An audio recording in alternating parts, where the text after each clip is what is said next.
श्री नर्मदा पुराण अध्याय 27वां। पत्रेश्वर तीर्थ का महात्म्य। श्री मार्कंडेय जी बोले, हे धर्मराज, सब विकारों के नाशक पत्रेश्वर तीर्थ की यात्रा करनी चाहिए, जहाँ सर्वाधिक बलशाली चित्रसेन का पुत्र पत्रेश्वर सिद्धि को प्राप्त हुआ। युधिष्ठिर ने कहा, ब्राह्मण, उस तीर्थ में बड़े तपस्वी कौन थे और किसके पुत्र थे? तप का क्या कारण था, यह मैं जानना चाहता हूँ। मार्कंडेय जी ने कहा, पहले इंद्र के अत्यंत प्रिय बड़े तेजस्वी चित्रसेन थे। हे राजश्रेष्ठ, उसका पुत्र पत्रेश्वर के नाम से प्रसिद्ध हुआ। वह पत्रेश्वर सुंदर, सौभाग्यशाली, सब शत्रुओं को भय देने वाला और इंद्र को अत्यंत प्रिय था। वह जय नाम से भी प्रसिद्ध था। वह कभी सभा में सब देवों के समूह सहित बहुत समय तक मेनका के नृत्य गान से मोहित हुआ और मर्यादा को छोड़कर क्षण भर में वह प्राण रहित सा हो गया।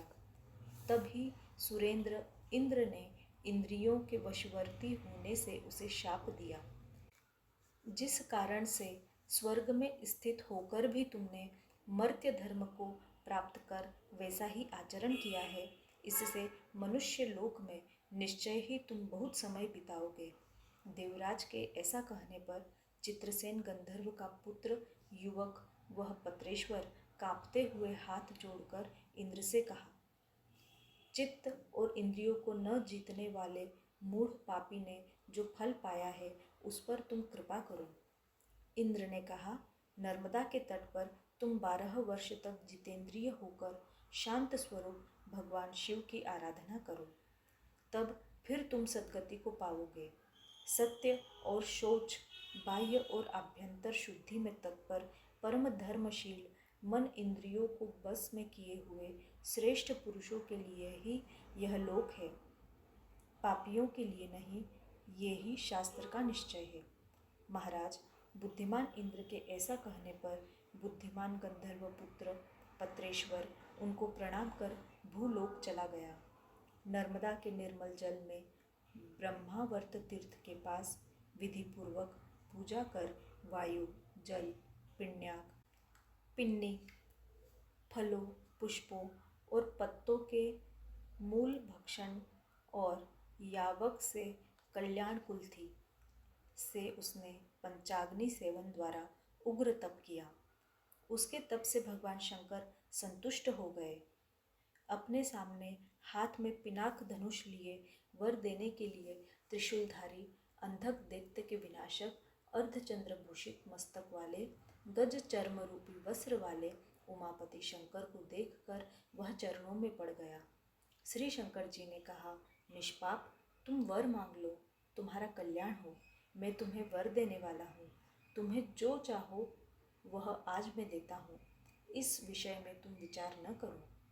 पत्रेश्वर ने कहा, देवाधिदेव, यदि आप संतुष्ट हैं और यदि मुझे वर देना है तो प्रभु, यहाँ इस तीर्थ में निरंतर मेरे नाम से आप निवास करें। यह सुनकर महादेव शंकर हर्ष से गदगद वाणी से, वैसा ही हो, ऐसा कहकर प्रसन्न होकर पार्वती के साथ वहाँ से चले गए। भगवान शंकर के वहाँ से चले जाने पर उसने भी उस तीर्थ में डुबकी लगा के स्नान कर जप के विधान से शुद्ध होकर फिर पितृदेवों का तर्पण करके विधि पूर्वक वहाँ शिव को स्थापित किया। हे भरत वंशोत्पन्न राजन, तीनों लोकों में वह पत्रेश्वर के नाम से प्रसिद्ध हुआ। हे राजन, वह भी शाप से मुक्त होकर परम प्रसन्न और जय शब्द आदि मंगल वचनों के साथ इंद्रलोक गया। हे युधिष्ठिर, जो तुमने पूछा था उसका यह उत्तर हुआ। वहाँ एक बार स्नान से ही मनुष्य सर्व पापों से मुक्त हो जाता है। हे युधिष्ठिर, उस तीर्थ में जो शंकर को पूजता है, वहाँ स्नान कर पितृगणों एवं देवों के पूजन के साथ शिव के पूजन से वह अश्वमेध का फल पाता है। मृत्यु के पश्चात शिवपुर में कुछ अधिक 100 वर्ष क्रीड़ा सुख भोग कर पश्चात मनुष्य लोक में राजा अथवा राजा के तुल्य होकर जन्म लेता है। वेद वेदांगों के तत्व के जानने वाले राजन रोग शोक से रहित होकर 100 वर्ष तक जीवित रहता है और उस पवित्र तीर्थ जल का स्मरण करता है। इति श्री नर्मदा पुराण अध्याय 27वां। नर्मदे हर, नर्मदे हर, नर्मदे हर।